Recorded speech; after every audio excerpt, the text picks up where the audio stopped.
आज कोई तालिब इल्म किसी राह से गुजरता है तो हमारी कौम उसे बड़ी हकारत की निगाह से देखती है, बड़ी हकारत की निगाह से। हमने इनका मैयार कहाँ रखा, क्या स्टेटस हमने इनका रखा है? कभी सोचा हमने? हमें ये मदरसे वाले या तो अब्बा के तीजे में याद आते या अब्बा के 40वें में याद आते, इसके अलावा हमें कुरान वाले याद नहीं आए। क्यों? इन तीजे 40वें में भी इसलिए याद आते हैं कि इन्हें खिलाने से सवाब मिलता है। यही वजह है ना, यही सोच के तीजे 40वें में खिलाया जाता है। लेकिन मुझे बता, तेरे घर पे सिर्फ तीजे में खाना बनता है, सिर्फ 40वें में खाना बनता है? जब तेरे बेटे का वलीमा होता है तब कुरान वाले कहां चले जाते हैं? जब तुम्हारे घर में बारातें आती हैं तब हमें कुरान वाले याद क्यों नहीं आते?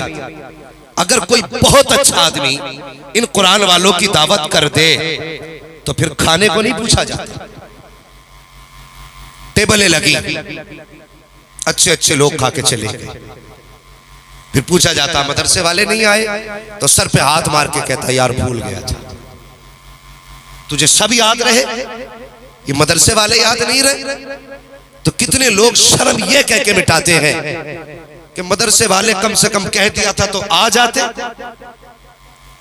हमने कह तो दिया था, तुमने इन्हें पहचाना नहीं। ये इतनी गैरतदार कौम है, ये फाके से तो मर सकती है, बिन बुलाए तेरे दस्तरखान पे नहीं। बेशक बेशक बेशक, वाह वाह। हमने इन्हें जाना ही नहीं। आज अगर कोई आलिम, किसी मदरसे का जिम्मेदार अगर किसी मार्केट से निकले तो लोग यूं चेहरे फेर लेते, आ रहा है चंदा लेने के लिए, चंदा देना ना पड़ जाए। ये मिजाज है हमारे, हम ये सोच के चेहरे फेर लेते हैं कि हमें कहीं इसको चंदा ना देना पड़ जाए। और कितने अमीरों की कहानी सुनोगे, कितने अमीर तो अगर कोई मदरसे का मोहतमिम या प्रिंसिपल फोन करके कहे कि आपके जिम्मे मदरसे की इतने हजार की रसीद थी, तो वो कहता ठीक है जी, मेरे पास 4 गरीब आए थे उन्हें दे दिया था, 3 यतीम आए थे उन्हें दे दिया था, लेकिन जब आपका फोन आया है तो ठीक है आपका भी इंतजाम करेंगे, आ जाना 2-3 दिन के बाद मेरी दुकान पर। तुझे शर्म नहीं आती? तू किसे दुकान पे आने का वक्त दे रहा है? तूने इसकी अजमत को जाना नहीं है। तेरी औकात क्या है? अगर तेरे पास वो दौलत आई है जो आज तक किसी की नहीं हुई है, तू इसके नशे में आकर के एक आलिम को वक्त दे रहा है। नहीं, इसकी शान ये नहीं थी कि तू इसे वक्त देता, बल्कि इसकी शान तो ये थी अगर आलिम का फोन आया था तू कहता हजरत माजरत चाहता हूँ, वक्त आखिर हो गई है, वक्त आप दीजिए, जब आप कहेंगे सर के बल चल के आऊंगा। बात यह नहीं है कि आपने याद किया है, बात यह है कि मदीने वाले मुस्तफा ने इंतखाब किया है। सुभान अल्लाह, बहुत खूब बहुत खूब। क्या कहते हैं? हया करो, कम से कम इल्म वालों की इज्जत करो, इल्म वालों की कदर करो। और यार किस दौलत का नशा, किस दौलत का नशा है? हमने बड़े बड़े दौलत वालों को आईसीयू में ऐसे बेबस पड़े देखा है कि उनके बदन के कपड़े संवारने के लिए दूसरे खड़े होते हैं। किस चीज का घमंड है? मुझे बता तो सही, अगर तू अरबपति या खरबपति है, मरेगा तो क्या लेकर के जाएगा? और सबसे पहले तो ये सोच, ये दौलत तू लाया कहां से है? पहला सवाल ये, तू लाया कहां से? किसी का दिल तोड़ के तो नहीं लाया, किसी का कलेजा निचोड़ के तो नहीं लाया, कहीं किसी का हक मार के तो नहीं लाया। आज बड़ी आसानी से चुपके से गुनाह कर जाते हैं हम, और एहसास गुनाह तक नहीं होता। गुलामी का दौर खत्म हो गया है, लेकिन अभी एहसास बाकी है। वो कैसे? मार्केट आप जाइए, संभल की मार्केट में कितने अमीरों की बड़ी दुकानों पे छोटे छोटे लड़के काम करते मिलेंगे, देखे होंगे आपने। तो वो लोग होते हैं जिन्हें कोई काम नहीं आता, और ये दुकानदार उनकी इसी मजबूरी का फायदा उठा करके किसी को 300 रुपए में, किसी को 250 रुपए में, किसी को 200 रुपए में दिन भर मुर्गा बनाते हैं। पूछो इन उलमा से, क्या इस्लाम इसकी इजाजत देता है? किसी की कमजोरी और किसी की मजबूरी का फायदा हम उठाएं? कितनी आसानी से किसी का हक मार के हम घर में आके बैठ गए, और उसके बाद अगर नारे लगाने की नौबत आ जाए तो बंदा उठ के नारे लगाने लगता है। वो नारे बाद में लगा, पहले अपना किरदार देख, अपना अखलाक देख। पहले नारे हमारी शान है, नारे हमारी जान है, लेकिन ये कब है? जब किरदार सलाहुद्दीन अय्यूबी जैसा हो, तब नारे पहाड़ों को गिरा दिया करते हैं। अखलाक तो देखो अपने। किरदार तो देखो, जिसके पास टकों की दौलत आ गई फिर वो दूसरे को नजरों में लाने तैयार नहीं है। और खुदा का वास्ता ये इल्म वाले हैं, इनकी कदर किया करो। मैं उलमा की बात नहीं करता जिन्होंने हजारों आलिम बनाए हैं, मैं इनकी बात नहीं करता, बल्कि पूछो इन उलमा से जिनके हाथ में कायदा बगदादी होता है और जब मकतब की तरफ चलते हैं उनकी शान क्या हुआ करती है। अल्लाह अकबर बड़ी आसानी से कोई हिकारत की निगाह से कहता है ये ज़कात खाने वाले जा रहे हैं, ये चंदा लेने वाले जा रहे हैं। नहीं, ये ज़कात खाने वाले नहीं, ये चंदा लेने वाले नहीं, ये मुस्तफा के दीन के वारिस जा रहे हैं, ये मजहब इस्लाम के सुतून को कांधा दे करके आगे बढ़ाने वाले जा रहे हैं। तेरे कहने से इनका वकार मजरू नहीं हो सकता। खुदा की कसम, इज्जत तो तब पता चलेगी जब रब फरमाएगा जाओ फरिश्तों मैदान क़यामत में चले जाओ, जितने कुरान वाले हैं सबका हाथ पकड़ के ले आओ। रब फरमाएगा लाओ सब कुरान वालों को। फरिश्ते कहेंगे कैसे पहचान होगी? रब फरमाएगा जिसके मुंह से मुझको अंबर की खुशबू आती होगी वही कुरान का कारी होगा। नारे तकबीर, नारे रिसालत, नारे गौसियत, मशरके आला हजरत, फैजाने आला हजरत, फैजाने अजमलुल उलमा, फैजाने सदरुल अफाजिल, फैजाने औलियाए किराम, जश्न दस्तारबंदी। सुभान अल्लाह, सुभान अल्लाह। हमें कौन सा नशा है, किस अकड़ में है? पूछो इन उलमा से। मैंने इन उलमा से सुना, बुजुर्गों से सुना।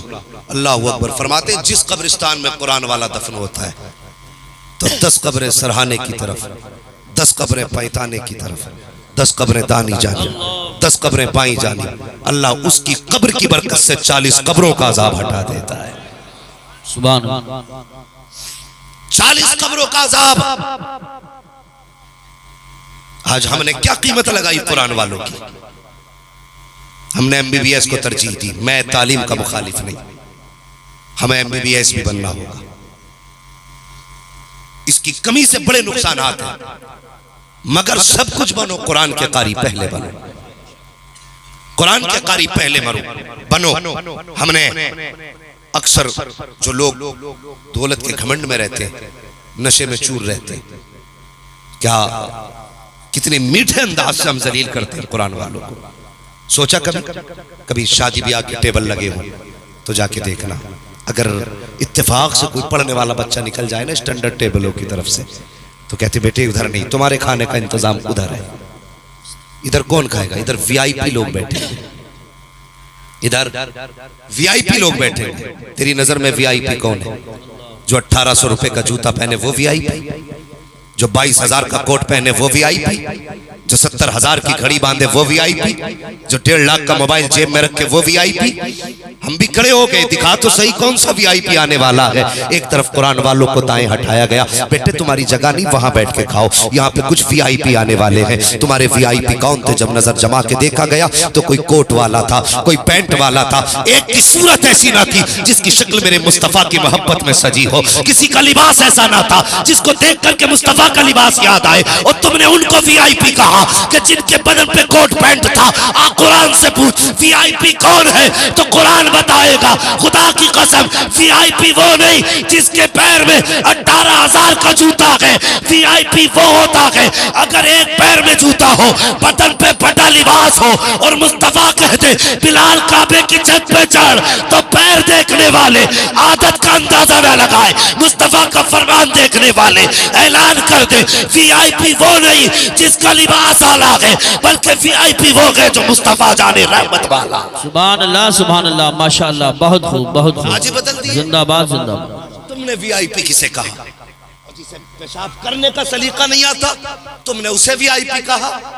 VIP वो नहीं, VIP वो है जो मुस्तफा के जितने ज्यादा करीब है। क्या कहने हैं बाबा? सबसे बड़ा VIP वो है। सुभान अल्लाह, सुभान। यही वजह है कि बरकतें नहीं होती है। कह रहा कि 8 क्विंटल गोश्त मंगाया था, सब खत्म हो गया। 8 क्विंटल मंगाया था, सब खत्म हो गया।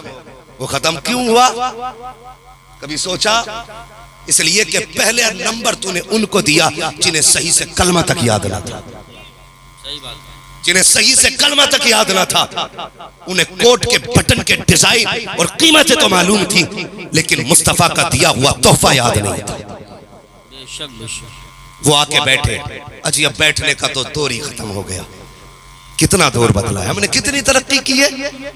पहले दौर ऐसा था कि खाने वाले बैठते थे, खिलाने वाले घूमते थे। आज इतनी तरक्की हुई है कि खाने वाले घूम रहे हैं, खिलाने वाले बैठे। हाँ, वो अंधेरा की भला था कि कदम राह पे थे, रोशनी लाई है मंजिल से बहुत दूर हमें। वो अल्लाह के बंदे, ये गलत तरीके हैं और कितने रस्म रिवाज चलने लगे, अजीब हालात है। आज बेटियां मैरिज हाल से रुखसत की जा रही है और इसे लोग फख्र समझते। मैरिज हाल से बेटियों को रुखसत करना ये फख्र की बात नहीं, ये शर्म की बात है। शर्म की बात है बेटियों को मैरिज हाल से रुखसत करना। आप कहेंगे अजीब मौलवी है, पैसा हमारा लग रहा है, 10 लाख में हम मैरिज हाल कर रहे हैं और परेशानी इसे हो रही है। सुन जरा ये दामन अपने गिरबान में झांक। मैंने क्यों कहा बेटियों को अल्लाह तौफीक दे तो अपनी चौखट से रुखसत करना, घर के दरवाजे से रुखसत करना अपने। ये जरूरी नहीं तेरा मकान कच्चा है, देखने वाले क्या कहेंगे, फर्क इससे नहीं पड़ता। सुने, तुमने मैरिज हाल में बुकिंग की, कितनी शादियों में अल्लामा तौसीफ साहब जाना होता है। हजरत जी हालात ये है, अगर एक शरीफ आदमी आज मैरिज हाल में खाना चला जाए तो भूखा लौट आता है। अल्लाह तौफीक दे सब सही हो जाए, आमीन। हाँ हजरत जी, मैरिज हालों की जिम्मेदारी नहीं है, जिम्मेदारी उनकी है जो कर रहे हैं। जमीन सारी अल्लाह की है, मगर ये किसी से कहती तो नहीं कि तू खड़े होकर खा, तू बैठ के खा। ये तो हमारी अपनी जिम्मेदारी है ना, हमें कैसे खिलवाना है। कुछ लोगों ने मयारी इसको बना लिया, स्टैंडर्ड में चाहिए। इसे तुमने स्टैंडर्ड कहा, गधों की तरह खाते हो, कहते हो ये स्टैंडर्ड है। गधों की तरह पीते हो, तुम कहते हो ये स्टैंडर्ड है। स्टैंडर्ड ये नहीं जो तुम कह रहे हो, स्टैंडर्ड वो है जो मेरे मुस्तफा ने तरीका दिया है। पूछो इन उलमा से, मेरे नबी ने बैठ के पानी पीने का हुक्म दिया और इंसान खड़े खड़े पानी पी रहा है। आज साइंस 1400 साल के बाद इस नतीजे पे पहुंची है कि पैगंबर ने बैठ के पीने का हुक्म क्यों दिया था, खड़े होकर पीने से क्यों मना किया। आज साइंस को पता चला है 1400 साल के बाद जो पैगाम नबी ने 1400 साल पहले दिया था, ये आज कह रहे हैं अगर खड़े होकर पानी पियोगे तो गुर्दे भी जाएंगे, मैदा भी जाएगा। 1400 साल पहले मुस्तफा ने किया कहा था कि बैठ के पानी पियो, मैदा भी सलामत रहेगा, गुर्दे भी सलामत रहेगा। सुभान। नारे तकबीर, नारे रिसालत, नारे गौसियत, मसलके आला हजरत, फैजान आला हजरत, फैजान ख्वाजा गरीब नवाज, फैजान हुजूर साबिर पाक, फैजान हुजूर मखदूम सिमना, जश्न दस्तारबंदी। आज मैरिज हाल से बेटियां रुखसत हो रही हैं। हाँ, मैंने कई जगह देखा, जाओ तो शरीफ निगाह से गर्दन झुका लेता है। वो बेहयाइयां, किसी के सर पे दुपट्टा नहीं, किसी का लिबास हया वाला नहीं। आओ मैं पूछना चाहता हूँ, मुझे बताओ तो सही, आज पूरी दुनिया का रोना है कि अल्लाह फिर कोई सलाहुद्दीन अय्यूबी दे दे, फिर कोई मोहम्मद बिन कासिम दे दे। अल्लाह अकबर, ये हम दुआएं करते रहेंगे, क्या इसकी तैयारियां भी हमने कोई की है? मुझे बता तो सही, मैरिज हालों में रिश्ते हो रहे हैं, किसी लड़के ने लड़की देख ली, मैरिज हाल में रिश्ता पक्का हो गया, मुझे उसी से रिश्ता करना है। नहीं, मैं एक बात बताऊं, किसी भी चीज के लिए कुछ मामूलात हुआ करते हैं। आप अक्सर खेत से ताल्लुक रखने वाले लोग होंगे, मुझे बताइए, अच्छी फसल के लिए अच्छी जमीन का होना जरूरी होता है। आज किसान चाहे कहता है जो जमीन अच्छी होगी उसमें फसल अच्छी होगी। अगर किसान का ये मानना है कि अच्छी फसल के लिए अच्छी जमीन का होना जरूरी है, तो ये मेरा मानना है अच्छी नस्ल के लिए अच्छी गोद का होना जरूरी है, अच्छी माँ का होना जरूरी है। अगर माए तुम जाकर के मैरिज हाल में तलाश करोगे तो घर के अंदर सलाहुद्दीन अय्यूबी नहीं आएगा, मोहम्मद बिन कासिम नहीं आएगा। अगर तमाम तुम जाकर के नाइट क्लब में तलाश करोगे तो घर में आने वाला कोई कुरान का कारी नहीं आएगा। वो दौर था कि जब लोग खानकाहों में दामाद तलाश करते थे, मस्जिदों में दामाद तलाश करते थे, तो आने वाला बेटा भले छप्पर में पैदा हो लेकिन कौम की तकदीर लेके पैदा होता था, इस्लाम की लगाम लेके पैदा होता था। आज वजह क्या है? सभी का एक रोना है कि बताओ हालात कैसे होते जा रहे हैं, समाज बिगड़ता जा रहा है। तुमने इंतखाब कैसा किया है मुझे बता तो सही। हर जवान की ख्वाहिश ये है आंखें नशीली हो, होठ शराबी हो, चेहरा देखो तो देखते रह जाओ। तुमने हर हुस्न औरत में देखा, क्या दिखवाने से पहले जब तेरी माँ ढूंढने गई थी रिश्ता, तब तूने ये तो कह दिया था उसके होठ ऐसे हो, उसके रुखसार ऐसे हो, उसकी पेशानी ऐसी हो, उसका कदोकामत ऐसा हो, वो चलती हो तो यूं लगती हो, बोलती हो तो यूं लगे। मुझे बता तो सही, दिल पे हाथ हाथ रख के, क्या तूने एक बार भी ये कहा ए माँ लड़की देखने जा रही है, जहाँ पेशानी का हुस्न देखे नजर जमा के देखना उसकी पेशानी पे सजदे का निशान है कि नहीं। जब तू बात करे तो उसके मुंह को जहाँ चलता हुआ देखे उसकी मुंह की महक को सूंघना, अगर वो बोले तो मुंह से कुरान की महक आती है कि नहीं, कुरान की तिलावत की महक आती है कि नहीं। अगर तू ये तलाश कराता, दावे के साथ कहता हूँ गोद तेरी होती, आने वाला सलाहुद्दीन अय्यूबी पैदा हो जाता, खालिद इब्ने वलीद पैदा हो जाता। बेशक सुभान अल्लाह माशाअल्लाह। हमारे इंतखाब गलत रहे, हमने रिश्ते तो एक अच्छी गोद का इंतखाब ना कर सके। जब अच्छी गोद नहीं होगी तो समझो अच्छी नस्ल भी नहीं हो सकती, अच्छी नस्ल भी नहीं हो सकती है। अच्छी नस्ल के लिए अच्छी गोद का होना जरूरी है। जवानों जिंदगी कट जाएगी, काली के संग भी कट जाएगी, गोरी के संग भी कट जाएगी, कट तो सभी की जानी है। अगर चाहते हो तुम्हारे बाद तुम्हारी नस्लों में तुम्हें इज्जत से याद किया जाए तो अपने जिंदगी के लिए अच्छी गोद का इंतखाब करो, अपने बच्चों के लिए अच्छी माँ का इंतखाब करो। माएँ अच्छी होंगी तो बेटे खुद ब खुद अच्छे होंगे, औलाद नेक होगी। बदले अपने तरीके। मैं अर्ज कर रहा था आज अमीरों के क्या कहने, हया आती है कितने मैरिज हालों में जाओ तो किसी के सर पे दुपट्टे नहीं, और उसके बाद हमारी कौम रो रही है हमें क्या हो गया है, हमें कोई बचाने क्यों नहीं आ रहा है, हमें कोई बचाने क्यों नहीं। क्या सिर्फ अब शोर मचाने से कुछ हो सकता है? शोर मचाने से कुछ हो सकता है? जाके देखो मैरिज हालों में जहां शादियां होती है पहले कैमरे वाला खड़ा कर दिया जाता है, सबसे पहले कैमरे वाला। बीवी किसी और की देखना पहले शोहर को चाहिए, पहले कैमरे वाला देख रहा है। चारों तरफ से कैमरे घुमा घुमा के वीडियो बनाई जा रही है और इस बेहयाई को नस्लों के लिए बचा के रखा जाता है कि अपने बच्चों को दिखाएंगे। ये बेबरकतियां मुझे बताओ, जब बेटी मैरिज हाल से रुखसत होती है कितने गैर महरम वहां पे खड़े होते हैं, कितने लोगों की निगाहें उसके लिबास पे पड़ती होंगी, कितने लोगों की निगाहें बेपर्दा औरतों पे पड़ती होंगी, कितने गुनाह होते होंगे। अगर यही बेटी घर के अंदर से रुखसत होती तो खुदा की कसम जब ये घर से रुखसत होती दीवार इसके लिए दुआ करती, छत इसके लिए दुआ करती, जमीन इसके लिए दुआ करती। और क्यों ना करती, जमीन ने इसे सजदे करते देखा था, छत ने इसे रातों में उठ के सहरी खाते हुए देखा था, दीवारों को इसको कुरान पढ़ना याद है, घर के एक एक कोने को इसके लिए रातों को उठ के वुजू करके ठंडी रातों में कुरान का पढ़ना याद है। खुदा की कसम ये घर से जब इज्जत के साथ रुखसत होके जाती, हर चीज की दुआ इसके साथ होती, ये तेरे घर में दुल्हन बन के जाती, खुदा की रहमतें दामन में साथ लेके जाती। सुभान अल्लाह। लेकिन मिजाज ही बदल के मैरिज हालों में रिश्ते खुदा रहा बदले तरीके और अपने उसूल बदले। अमीरों दौलत का सही इस्तेमाल करो, सही इस्तेमाल दौलत का करो और किसी की कीमत उसका बदन देख के ना लगा, उसका लिबास देख के कीमत ना लगा। कोई ऐसा भी होगा जो फटे कपड़ों में रहता हो लेकिन रिश्ता मुस्तफा से बड़ा करीबी हो, भी तो हो सकता है ना। किसी के पैर में टूटी जूती हो लेकिन जब रात को उठता हो तो उसकी सदाओं के जवाब में आसमानों से इजाबत की सदाएं आती हैं। बेशक बेशक। किसके राज कौन जाने, बंदों के राज अल्लाह ही जानता है। खुदा राह तरीके अपने बदलें और अपने पैसों को सही जगह पे खर्च करें। एक तरीका हमने देखा है, हमारा उसूल देखिए, जन्नत में जाना चाहता है हर बंदा, हर शख्स चाहता है ना जन्नत में जाए। जितने लोग चाहते हैं जरा बता दे हाथ उठा के, कितने लोग जाना चाहते हैं? माशाअल्लाह सभी जाना चाहते हैं। अल्लाह सलामत रखे और आज की रात के सदके में अल्लाह सबको जन्नत अता फरमा, आमीन, सबको जन्नत अता फरमा दे। मैं एक बात कहता हूँ अक्सर, जिसके पास करोड़ों लाखों रुपया है मगर अगर वो उसने बेटे को डॉक्टर भी बनाया, इंजीनियर भी बनाया, मास्टर भी बनाया, कलेक्टर भी बनाया, अगर कुरान का कारी ना बनाया तो मैं कहता हूँ बड़ी बेबसी की मौत मरा है वो, बड़ी बेबसी की मौत मरा है वो शख्स। उसकी वजह देखे, जिंदगी के आखिरी लम्हात में हर इंसान चाहता है कि रूह सुकून से निकल जाए, हर इंसान चाहता है कि आसानी के साथ मरे, लेकिन हमने बेटों को कारी नहीं बनाया।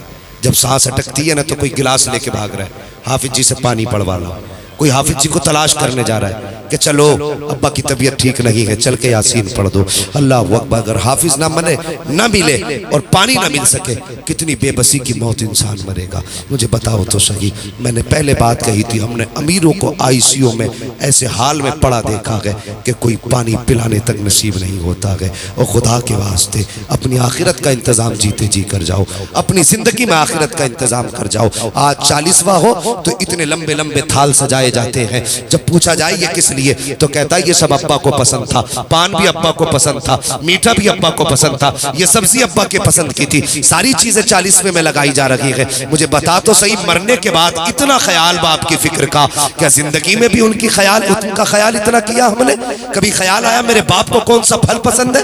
कभी याद आई मेरी माँ को कौन सी चीज ज्यादा पसंद थी? मरने के बाद इसलिए तबाक सजाए जाते हैं ताकि ये समाज देख ले इसे बाप से कितना प्यार है। उनके जीते जी हम कुछ ना कर सके, उनके मरने के बाद तबाक सजाए जा रहे हैं। अल्लाह अकबर। उससे पहले एक बात क्या की जाती है, इधर इंतकाल होता है। हमारी कौम भी बड़ी सीधी कौम है, जिधर एक चलता उधर को सब चल दिया करते हैं, भेड़ की चाल चला करते हैं। बाप का इंतकाल होता है तो मिजाज हमारे मुआशरे का, सबसे पहले गए मस्जिद से पेटी उठा, दुकान से पेटी उठाई पारों की, मस्जिद में ला के रख दी। किस लिए? ताकि लोग इसे पढ़ें, अब्बा की रूह को सवाब मिले। कभी मस्जिदों में जाके देखा करो कितनी पेटियां रखी हुई हैं, रख के उन पे गर्द चढ़ रही है। आज कोई उन पारों की गर्द साफ करने वाला नहीं है। कितनी पेटियां रख के जंगालूद हो गई है, कोई आज उन पेटियों को खोलने वाला नहीं है। हमारी मस्जिदों के अंदर पेटियों के तो ढेर लगे हैं, लेकिन कोई कुरान पढ़ने वाला नहीं है। ओ खुदा के बंदे, अगर जन्नत में जाना चाहता है, बाप को बख्शवाना चाहता है, तो सबसे पहला काम तो ये कर, अगर घर में बाप का जनाजा पड़ा है और तेरे चेहरे पे दाढ़ी नहीं है, बाप को बख्शवाना चाहता है, उसके जनाजे के आगे खड़ा हो, कहते या अल्लाह मेरा बाप कब्र में जा रहा है, मैं इसके लिए तुझे गवाह बनाकर आज ऐलान करता हूँ, जब तक जीऊंगा मुस्तफा की सुन्नत चेहरे पे सजाता रहूंगा। सुभान अल्लाह, माशाअल्लाह। ये ऐलान आप कर देंगे, उस दिन खुदा की कसम तेरी दाढ़ी की बरकत से अल्लाह तेरे बाप की मगफिरत फरमाएगा। बेशक बेशक। सुभान। दूसरी बात, अगर चाहते ही हो मरने वाले को सवाब मिले तो सुनो, बाप का इंतकाल हो, दफन करे उसको, या दफन से पहले जब आपको वक्त मिले, अल्लाह तौफीक दे तो कभी मदरसे जाए, मदरसे के मोहतमीम से पूछे, अगर चाहते हो ना तुम्हारा अपना जन्नत में जाए, उससे जाके पता करें कि हम मदरसे में बच्चे जो पानी पीते हैं वहां किसी फ्रिज का इंतजाम है कि नहीं। हम हालात देखें अपने, हमारे बच्चे फ्रिज का पानी पीते, वो भी फिल्टर। मदरसे में अक्सर पढ़ने वाले बच्चे सादा, कभी तो टंकी का पानी पिया करते, ताजा भी नहीं, भरा हुआ पानी, फिल्टर नहीं, वही जो टंकी में भरा है। हमारे बच्चे एसी में रहे, और ये कुरान पढ़ने वालों को कुछ मदारिस में पंखे तक हाथ वाले नसीब नहीं होते, हाथ वाले पंखे तक नसीब नहीं। ओ भाई, अगर चाहते हो अब्बा की मगफिरत हो तो कभी मदरसे जाओ, मोहतमीम से कहो ये मेरे बाप के सवाब के लिए 10,000 ले, पंखा लगवा देना। मेरे बाप की तरफ से 20,000 लो, एक फिल्टर मशीन लगवा देना। मेरे बाप की तरफ से 50,000 लो, तलबा के लिए एक फ्रिज का इंतजाम कर देना। अल्लाह तौफीक दे, इस तरह के काम करो। मुझे नहीं मालूम मरने के बाद तुम्हारे लिए कोई दुआ करे ना करे। कभी कब्रिस्तान जाके देखा करो, कब्रें बैठी हुई हैं, आज कोई मिट्टी डालने वाला भी नहीं है।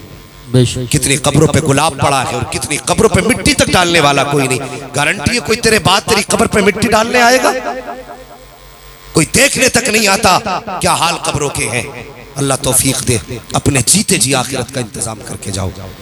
अगर इंतकाल कर गए 50 साल तक तुम्हें याद किया जाएगा, 100 साल तक याद किया जाएगा। अगर फिर याद ना भी किए गए और तुम्हारी तरफ से अगर मदरसे में एक पंखे का इंतजाम है, उसके नीचे बैठने वाला, कुरान की तिलावत करने वाला कुरान पढ़ेगा, गर्मी अपना काम करेगी, पंखा अपना काम करेगा, उसके झोंके हवा के निकलेंगे, हाफिज कुरान के बदन को ठंडा करेंगे।